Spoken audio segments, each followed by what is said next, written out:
사람들은 자리를 구분합니다. 그리고 그 자리마다 가치를 부여하고 등급을 매깁니다. 우리 일반적인 교통수단을 보면 다 등급이 있습니다. 기차에도 일반실이 있고 또 특실이 있습니다. KTX 기차를 타면 그렇게 구분되어 있습니다. 또 고속버스도 일반 고속버스가 있고 우등 고속버스가 있습니다. 그런가 하면 비행기도 자리가 구분되어 있습니다. 일반석, 이코노미석이라고 하죠. 또 두 번째 비즈니스석, 세 번째 1등석 이렇게 구분됩니다. 또 사회생활을 하는데도 자리가 구분되어 있습니다. 회장의 자리가 있고 또 이사의 자리가 있고 부장과 팀장의 자리가 있고 일반 직원의 자리가 있습니다. 신앙생활에도 자리가 있습니다. 하나님의 임재의 자리가 있고 우리가 하나님께 나가 드리는 기도의 자리가 있고 또 성도들끼리 서로 섬김의 자리가 있습니다. 그런가 하면 하나님의 말씀을 배우는 배움의 자리가 있습니다. 근데 이 모든 자리가 다 중요한 자리입니다. 이 모든 자리를 다 합쳐서 한마디로 표현한다고 하면 그게 바로 은혜의 자리입니다. 바로 은혜의 자리를 사모하는 성도가 되기를 축복합니다. 은혜의 자리를 사모하면 놀라운 일이 생깁니다. 이 놀라운 일이 일어난 사건이 오늘 사무엘상 1장에 나오는 한나의 인생이었습니다. 오늘 한나의 인생의 이야기를 다 읽지도 않았고 또 나눌 수도 없지만 그러나 오늘 말씀을 통해서 한나의 인생이 은혜의 자리를 사모하며 그 자리에서 어떤 복을 받는지 오늘 말씀을 통해서 함께 은혜를 누리는 성도들이 되기를 축복합니다. 우리 서로 축복하겠습니다. 은혜의 자리에 나갑시다. 은혜의 자리로 갑시다. 은혜의 자리로 갑시다. 은혜의 자리. 오늘 말씀은 불임으로 고통스러워하며 시간을 보내고 있는 한나의 이야기입니다. 은혜의 자리로 나가 놀라운 이야기, 놀라움을 경험한 이야기입니다. 오늘 말씀 10절 말씀에 보면 한나가 마음이 괴로워서 여호와께 기도하며 통곡하고 그랬습니다. 그러면서 고백하는 말이 만일 주의 여종의 고통을 돌보시고 나를 기억하사 주의 여종을 잊지 아니하고 주의 여종의 아들을 주시면 내가 그의 평생을 여호와께 드리고 삭도를 머리에 대지 않겠습니다. 오늘 이 한나의 마음을 표현해 주는 구절이 바로 10절 말씀입니다. 뭐라고 하자면 마음이 괴로워 여호와께 기도하고 통곡하며 그랬습니다. 마음이 괴로웠대요. 무엇이 이 한나의 마음을 이렇게 괴롭게 했을까요? 무엇이 이 한나의 마음을 통곡하게 만들었을까요? 그 첫 번째 이유는 임신하지 못한 것 때문이었습니다. 두 번째는 둘째 부인 브닌나가 임신을 했는데 임신한 것 그것 때문에 임신하지 못한 첫 번째 부인 되는 이 한나를 모멸감을 주었기 때문이었습니다. 그래서 한나의 마음이 괴로웠습니다. 오늘 이 말씀을 통해서 먼저 우리에게 주시는 가르침이 있는데 그것은 뭐냐면 사람의 사람은 내 의지와 상관없이 벗어날 수 없는 문제를 직면할 수 있다고 하는 것입니다. 이 임신의 문제는 의지와 관계없이 의지를, 내가 어떤 노력을 한다고 해도 이 임신이 안 되는, 태문이 막힌 것은 어떻게 할 수 없는, 극복할 수 없는 절망적인 상황입니다. 그러니까 이 불임은 우리의 인생에 벗어날 수 없는 문제이면서 극복할 수 없는 절망적인 상황이에요. 그래서 그 절망이 얼마나 큰지 괴로워서 통곡했다 그랬습니다. 이 괴로워서라고 하는 말은 마라에서 온 말입니다. 마라라고 하는 말은 쓰다, 고통스럽다, 찌르다, 이런 뜻이죠. 여러분, 이 마라라고 하는 말은 맛을 나타낼 때 표현되는 단어입니다. 맛이 쓰다 그럴 때 마라, 이렇게 얘기합니다. 그런가 하면 사람의 마음 상태를 표현할 때도 마라라고 하는 말을 써요. 그것은 바로 인간관계에서 오는 상처와 갈등과 그것 때문에 마음이 고통스러울 때 그 고통을 마라, 이렇게 표현합니다. 여러분, 이 구약 성경을 보면 나옴이라고 하는 여인이 예루살렘의 기근 때문에 이방 지역으로 떠나게 됩니다. 그런데 그 지역에서 남편도 잃고 자식도 잃고 그리고 모든 재산도 잃고 돌아가는, 예루살렘으로 돌아가는데 사람들이 나오미를 환영합니다. 나오미요, 어서 오소서. 이러니까 이 나오미가 고백하는 말이, 나오미 룻기 1장 20절 21절 말씀에 나오는데 이렇게 고백합니다. 그들에게 이르되 나를 나오미라 부르지 말고 나를 마라라 부르라. 이는 전능자가 나를 심히 괴롭게 하셨습니다. 내가 풍족하게 나갔더니 여호와께서 내게 비어 돌아오게 하셨습니다. 여호와께서 나를 징벌하셨고 전능자가 나를 괴롭게 하셨거늘 너희가 어찌 나를 나옴이라 부르랴. 이 나옴이라고 하는 말은 기쁨, 즐거움, 희락이라는 뜻입니다. 근데 이 나오미의 마음은 다 잃어버렸어요. 풍족하게 갔는데 빈손으로 돌아오게 됐습니다. 그리고 그곳에서 남편을 잃고 자식을 잃는 괴로움과 고통을 당했습니다. 그리고 지금 미래가 어떻게 될지 모르는 불확실성에 돌아오고 있는 것입니다. 근데 그를 보고 기쁨이다, 즐거움이다, 희락이라고 노래하니까 그의 마음이 너무 고통스러운 거예요. 나를 나옴이라 하지 말아라, 나를 말하라 하라. 나는 실패한 인생이다, 쓴물을 마신 인생이다, 패배한 인생이다. 하나님이 나를 괴롭게 하고 괴롭게 해서 나를 징벌하고 빈손으로 돌아오게 한 벌받은 사람이다. 그러니 나를 나옴이라 부르지 말아라, 나는 말하라. 이렇게 고백한 것입니다. 성도 여러분, 인생에는 이렇게 문제 속에 내가 어떻게 해결할 수 있는 방법, 해결할 수 있는 능력, 해결할 수 없는 상황에 봉착할 수 있다고 하는 사실입니다. 오늘 여러분은 어떤 문제에 직면해 있습니까? 오늘 우리의 삶의 고통스러운 문제, 내 힘으로 어찌할 수 없어서 고통과 절규 속에 살아가는 우리의 인생.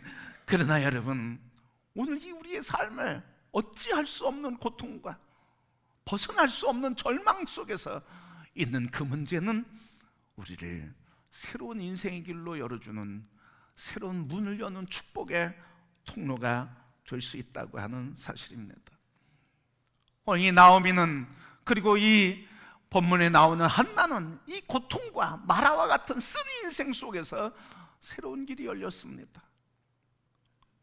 오늘 성도 여러분, 우리가 있는 삶의 자리, 그 자리가 어떠한 자리든 오늘 말씀을 통해서 우리의 인생의 쓴 자리, 나의 인생을 찌르고 고통 가운데 빠뜨리는 절망의 자리가 아니라 오늘 한나와 같이 하나님께서 열어주시는 새 인생의 길이 열리는 축복의 전환점이 되는 삶이 되기를 축복합니다. 오늘 한나에게 바로 이런 괴로움과 고통의 시간, 그 상황과 그 순간이 이 한나에게는 기도가 바뀌어지는 역사가 일어난 시간이었습니다. 이 고통의 시간이 한나의 관심이 달라지게 했던 시간이요, 한나의 눈물이 바뀌어지는 순간이었고, 그리고 한나의 인생이 전환점이 되는 그 순간으로 바꿔진 순간이 이 고통과 괴로움, 마라의 순간이었다고 하는 사실입니다. 한나는 사실 그동안 해결되지 않는 문제, 해결할 수 없는 문제를 붙들고 원망했던 사람입니다. 남편을 원망했어요. 그리고 둘째 부인 브닛나를 증오했어요. 그리고 그런 자신을 보면서 자기를 미워했어요. 여러분, 이 고통 속에서 이 한나는 엉뚱한 것 붙들고 있었습니다. 엉뚱한 것 붙들고 자기의 인생을 소비하고 마음의 괴로움에 인생을 살았습니다. 그동안 이 한나는 브닛나, 오늘 성경의 말씀 보면 대적이라 그랬습니다. 경쟁자, 대적이라고 했는데 이 브닛나를 뭐로 생각한 거예요? 원수로 생각한 거예요. 자기가 왜 고통당하는 거예요? 브닛나 때문에 고통당하는 거예요. 왜 눈물을 흘리는 거예요? 브닛나 때문에 눈물을 흘리는 거예요. 왜 괴로운 거예요? 왜 절망하는 거예요? 왜 부드러웠던 여인이 이렇게 분노와 그리고 화, 거친 인생으로 인생이 전환되고 이렇게 탄식하며 아파 살게 되는 거냐고요. 한나는 한 가지였어요. 다 뭐 때문에? 브닛나 때문에. 브닛나 때문이라고 그렇게 생각했습니다. 근데 그렇게 생각한 빌미를 제공한 것도 사실은 브닛나예요. 1장 6절 말씀 보면 여호와께서 그에게 임신하지 못하게 하심으로 그의 적수인 브닛나가 그를 심히 격분케 하여 괴롭게 하였더라 그랬습니다. 브닛나가 한나의 마음을 격동케 했어요. 왜? 하나님께서 임신하지 못하게 하심으로 임신이 안 된 걸 보고 뭐라 그런 거예요? 너는 하나님의 저주받은 자예요. 그 이야기를 하는 거예요. 하나님이 태문을 닫았기 때문에 너 임신하지 못한 거야. 임신하지 못한 여인은 저주받은 여인이야 하면서 하나님께 저주받았다고 그렇게 대놓고 얘기하니까 이 한나는 모멸감을 느끼는 겁니다. 그러니까 모든 원수, 그거는 뭐예요? 모든 문제의 근원은 뭐예요? 이 브닛나예요. 브닛나. 그러니까 브닛나는, 이 한나는 뭐만 없어지면 된다고 생각했겠어요? 브닛나만 없어지면 된다. 그 방법은 뭐였어요? 내가 임신하면 돼. 그래서 남편에게 자꾸 닥달하잖아. 여러분, 근데 문제는 뭐예요? 한나가 브닛나를 향해서 분노하고 미워하고 화를 폭발시키고 증오하며 대적해도 한나의 상황은 바뀌지 않는다는 거예요. 내가 그 사람을 희생양 삼고 그 사람을 저주하고 미워하고 증오하고 그 사람에게 온갖 음해를 하고 폭발시킨다고 할지라도 상황은 바뀌지 않았다는 거예요. 그게 한나의 고통이었단 말이죠. 아무리 그렇게 힘쓰고 애쓰고 그를 제거시키려고 해도 상황을 바꿀 수 없는 절망감에 빠지게 되고, 그럴수록 자기 자신이 더 비참해지는 거예요. 더 추해지는 거예요. 더 억울함의 포로가 돼서 인생을 눈물과 고통 속에 살아가는 거예요. 여러분, 내 힘으로 해결할 수 없는 것, 그것 붙들고, 상황을 바꿀 수 없는 것, 그거 붙들고 우리가 탓하며 원망하며 저주하며 희생양을 삼고 살아가는 것은 없습니까? 그 사람이 아니면, 그게 아니면, 성도 여러분, 이것은 그 상황을 바꿀 수 없는 엉뚱한 데 에너지를 쏟으며 아파하는 인생에 지속될 수밖에 없는 것을 우리에게 알게 해주시는 겁니다. 이렇게 한나의 상황은 변하지 않았어요. 그런데 그가 본문 말씀에 보면 이 아이 쭉 보면 오래 기도했대. 오래 기도했대. 성도 여러분, 이렇게 분노와 증오심, 적대의식으로 가득했던 사람 한나의 인생을 변화시킨 것은 무엇일까요? 무엇이 한나의 인생을 바꿔놓았을까요? 오늘 10절 말씀 보면 이렇게 기록하셨습니다. 한나가 마음이 괴로워서 여호와께 기도하고 통곡하며. 한나의 마음이 괴로워서 여호와께 기도하고 통곡했대. 바로 여러분, 이 한나의 인생이 바뀐 것은 어느 순간이에요? 하나님을 바라보는 그 순간, 하나님을 바라보며 하나님을 만나는 그 순간, 그리고 그 하나님께 나가 자기의 마음을 쏟고 통곡하는 그 순간, 그 순간 한나의 인생은 바뀐 거예요. 분인나가 바뀌었습니까? 임신이 됐습니까? 그리고 환경이 바뀌었습니까? 아무것도 바뀌지 않았어요. 그런데 여러분, 그의 삶이 전환된 것은 바로 하나님 바라보는 그 순간, 하나님을 만나는 순간이었다고 하는 사실입니다. 그때 깨달은 게 뭘까요? 화를 내도 소용이 없구나, 분노해도 소용이 없구나, 원수 분인 나를 멸시하고 미워해도 해결되지 않는구나, 시기하고 질투해도 모함해도 소용이 없구나. 문제는 내 안에 하나님을 바라보지 못하는 불신앙이 내 안에 있구나. 전능하신 하나님, 창조주 하나님을 신뢰하지 못하고 구하지 않는 내가 문제이구나. 그렇지, 하나님께, 그분께서 응답해 주시고 아들을 주시면 모든 문제를 해결되는 것인데, 모든 것의 해결자인 하나님인 것을 내가 보지 못하고 문제만 보고 사람만 보고 그 일에만 붙들렸구나. 여러분, 하나님께 나간다고 하는 것은 바로 한나에게는 이런 의미가 있었다는 거예요. 하나님을 바라보고 하나님을 발견하고 하나님께 나가기 전까지는 끊임없이 사람의 문제, 끊임없이 상대의 문제, 끊임없이 자기에게 아픔을 주는 그 사람 때문이라고 탓하며 원망하며 저주하며 살았습니다. 그런데 하나님을 발견하는 그 순간, 그의 가치관이, 그의 기도가, 그의 눈물이, 그의 마음이, 그의 인생관이 전환되게 된 것입니다. 하나님을 발견하면 인생이 달라집니다. 하나님께 발견된 인생, 새로운 은혜가 일어나게 되는 겁니다. 성도 여러분, 우리의 눈이 열려 하나님을 보기를 축복합니다. 그동안 세상의 문제, 나를 아프게 하고 힘들게 하고 고통스럽게 했던 그 문제 때문에 저주하며 사는 인생이 아니라 이 삶의 문제를 눈 녹듯 녹이시며 새로운 인생의 전환을 가져다주는 하나님을 발견하는 은혜가 우리에게 있기를 주님의 이름으로 축복합니다. 그래서 하나님께 나가는 게 은혜예요. 하나님께 나가는 게 새로운 역사의 시작이에요. 하나님을 발견하는 것이 내 삶의 새로운 출발점이 되는 것입니다. 우리의 인생을 봐도 그렇죠. 우리가 문제에 고민하고 문제 때문에 아파할 때는 하나님 잘 안 보여요. 문제만 보이죠. 그래서 이 문제 이렇게 되면 해결되는데, 그 사람이 이렇게 하면 해결되는데, 사람과 문제만 바라보지 하나님 바라보질 않아요. 전능하심을 믿지 않아요. 전능하심이 보이지 않아요. 사람만 보이죠. 문제만 보이죠. 그게 고통이라는 거예요, 여러분. 그런데 하나님 발견하는 그 순간 하나님께 마음을 다 토해내고 그 쓴 물들을 다 토해내니까 그때 한나에게는 새로운 역사가 일어나게 된 것입니다.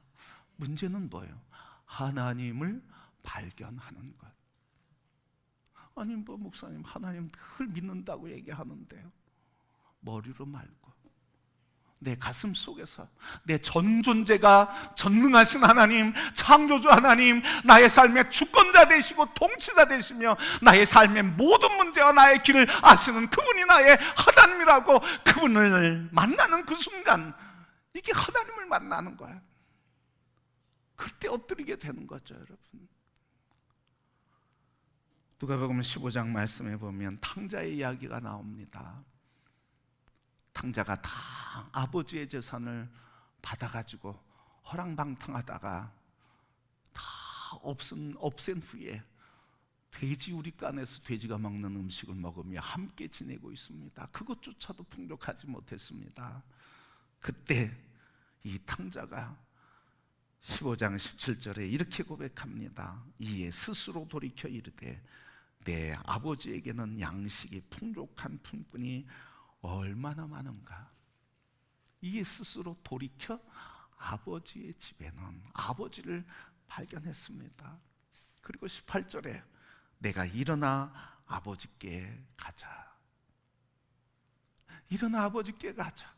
아버지를 발견하고 아버지께로 가자. 일어나는 그 순간에 그 다음 장면은 뭡니까? 아버지가 아들을 달려나와서 품어주는 장면이에요. 아들이 가는 길이 어땠다 이거 관심 없습니다. 바로 아버지께 마음이 가는 그 순간, 아버지를 발견하는 순간 이 탕자의 인생은 바뀌었다고 한 것을 말해주고 있는 것입니다. 그래서 다윗은 시편 62편 5절에 이렇게 고백했습니다. 나의 영혼아 잠잠히 하나님만 바라라. 물은 나의 소망이 그로부터 나오는도다. 하나님만 바라라. 하나님만 바라봐라. 나의 소망이 그에게로부터 나온다 하며 하나님은 나의 구원, 나의 반석, 나의 요새, 나의 피난처 되신다고 다윗은 모든 삶의 문제 그거 짊어지고 주님께, 아버지께, 하나님께 갈 때 그의 인생은 아름다운 삶을 나타나게 되었습니다. 욥도 마찬가지였죠. 욥기 23장 10절 말씀. 그러나 내가 가는 길을 그가 아시나니 그가 나를 단련하신 후에 내가 순금같이 되어나오리라. 재산을 다 잃어버리고 자식도 다 잃어버리고 건강도 잃어버리고 아내조차도 하나님 저주하고 죽으라고 친구조차도 자기를 정죄하며 고원무립에 있어서 혼자 있는 그 인생이었지만 그는 뭐라고 고백합니까? 오직 한마디. 그러나 내가 가는 길을 그가 아신다. 내가 가는 길을 그가 아시나니 그가 나를 단련케 하신 후에 나를 정금과 같이 세워주리라. 하나님을 바라본 거예요. 하나님을 바라보는 자는 갈 길이 없어도 살아납니다. 하나님을 바라보는 자는 방법이 없어도 길이 생깁니다. 하나님을 바라보고 발견하는 자는 원망과 저주와 아픔과 상함으로 평생을 살았던 인생이 변화되는 것입니다. 길은 하나님을 만나는 것이고 하나님을 발견하는 것입니다. 여러분, 오늘 여러분이 서 있는 삶의 자리에 하나님을 발견하기를 주님의 이름으로 축복합니다. 그때 길이 열리게 되는 거예요. 오늘 주님 앞에 나갈 때, 하나님 앞에 나갈 때 마음을 다 쏟아놓을 때 그때 기도가 달라지죠. 꿈이 달라지죠. 눈물이 달라져요. 오늘 하나님을 발견하고 나가서 기도하며 통곡할 때 이전의 눈물과 이전의 통곡과 이전과의 괴로움과는 다른 것이었어요. 어떻게 바뀌었습니까?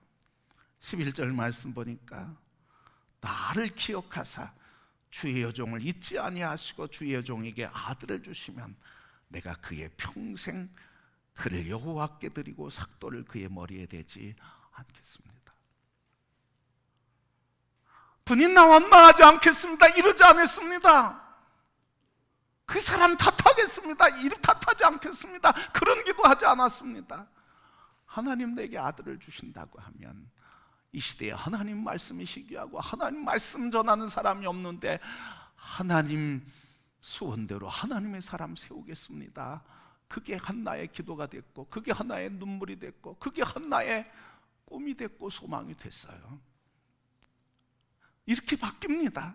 은혜의 자리에 나간 사람은 세상의 것들, 자기에게 상처 주고 문제 준 그 사람과 그 문제에 대해서 원망하고 비난하고 탓하고 그렇게 저주하며 살지만, 그러나 하나님께 나가는 그 사람, 하나님의 은혜의 보좌에 나간 그 사람, 그래서 그 앞에 나가게 될 땐 기도가 달라지고 소원이 달라지고 꿈이 달라지고 인생이 달라지는 놀라운 역사를 이루는, 그래서 이스라엘의 사사 시대를 마무리하며 선지자의 시대를 열었고, 사사의 시대를 마무리하며 왕국 시대를 열며 하나님의 사람 왕을 세우는 위대한 일꾼이 되었던 것입니다. 성도 여러분, 오늘 우리의 삶의 문제가 무엇입니까? 나를 붙들고 고통스럽게 하는 인생의 문제는 무엇입니까? 오늘 하나님께 은혜의 보좌 앞에 나가는 성도가 되시기를 축복합니다. 그분은 은밀하게 보시며 은밀한 중에 갚아 주시는 분입니다. 찬송가 539장 1절에 이렇게 찬양하고 있습니다. 너 예수께 조용히 나가 네 모든 짐 내려놓고 주 십자가 사랑을 믿어 죄 사함을 너 받으라. 주 예수께 조용히 나가 내 마음을 쏟아놓으라. 늘 은밀히 보시는 주님, 늘 은밀히 보시는 주님 큰 은혜 베푸시리. 여러분, 은혜의 보좌이신 하나님께 달려나가 은밀히 보시는 그분이 늘 베푸시는 은혜를 누리며 기쁨의 눈물, 감사의 눈물, 소망의 눈물, 비전의 안목이 활짝 열려 주님의 영광의 승리자로 살아가시는 인생 되기를 주의 이름으로 축복합니다.